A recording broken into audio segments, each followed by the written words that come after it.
এখন থেকে তো আর আমি পেন্সিল নয় কলম দিয়ে লিখবো। হ্যাঁ, ওই তো দোকান। ওই আন্টি, হ্যাঁ কেমন পেন্সিল লাগবে? আরে এখন আর পেন্সিল নয়, আমি তো বড় ক্লাসে উঠে গিয়েছি, এখন কলম দিয়ে লিখবো, কলম দিয়ে দাও। ঠিক আছে, সব কলম পিছনে রাখা আছে, নিয়ে নাও। হ্যাঁ ঠিক আছে।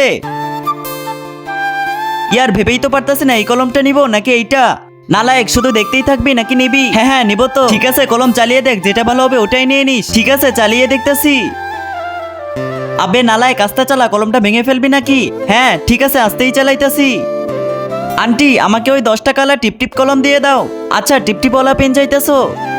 হ্যাঁ এই নাও। হ্যাঁ ইয়ার, এই কলমটাই তো খুঁজতেছিলাম, এই নাও তোমার 10 টাকা। ধন্যবাদ। আল্লাহর এই সুন্দর নামটি দেখেছে, ভিডিওতে লাইক করে চ্যানেলটিকে সাবস্ক্রাইব করে দিবে। হে আল্লাহ, আপনি তাকে পরীক্ষায় পাশ করিয়ে দিন। কমেন্টে বলে যাও আই লাভ ইউ আল্লাহ। আন্টি, সুহানি যে কলমটা নিয়েছে ওটাই দিয়ে দাও। হ্যাঁ, ওটা 10 টাকা দাম। ঠিক আছে, এই নাও। হ্যাঁ দাও, এই নাও। শেষমেশ তো আমি টিপটিপওয়ালা কলমটা কিনে নিয়েছি। আরে কিন্তু 1 মিনিট, মা তো বলেছিল 5 টাকা দিয়ে 2টা কলম কিনে আনতে। যাই তাহলে এটা আবার ফেরত দিয়ে আসি।